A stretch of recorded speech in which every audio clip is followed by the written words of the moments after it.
Quel est le premier pas aujourd'hui à faire pour pouvoir être actif sur le terrain ou pour pouvoir prendre des décisions importantes pour les temps futurs? Eh bien, c'est de penser que demain, c'est aujourd'hui.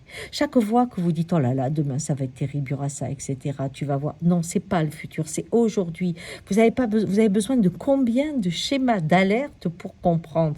C'est vrai que nous avons eu beaucoup de succès dans notre dernière civilisation et nous pensions contrôler le monde. On pensait même que les virus, on les avait complètement maîtrisés. On redécouvre cet événement, ce virus qui fait réfléchir parce que il cristallise quelque part que le monde n'est pas à notre botte, mais on a le climat. Il suffit de voir ce qui s'est passé il y a 4-5 jours au Japon, c'est effrayant. Au Canada, c'est effrayant.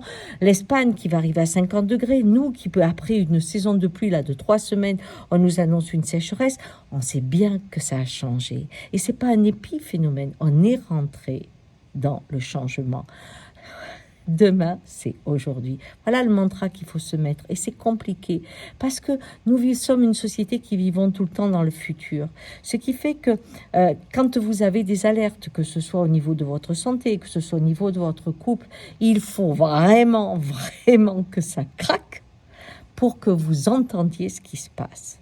Et souvent, dans la santé, on vous dit, mais pourquoi vous n'êtes pas venu avant? Ou dans le couple, on dit, mais on aurait pu le voir avant. Non, il y avait les indices, il y avait les informations, mais on rentrait dans le déni parce qu'on reportait à plus tard. Donc aujourd'hui, c'est maintenant qu'il faut se positionner. On est dans un changement qui va nous bouleverser. Comme je vous disais, la solidarité va être importante, l'innovation et le fait d'être réactif à ce qui se passe avec cette conscience que nous faisons partie d'une espèce qui survit quand même depuis des millions d'années, qui s'est toujours adaptée.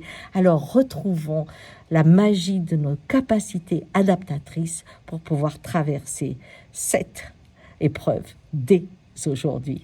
Ciao!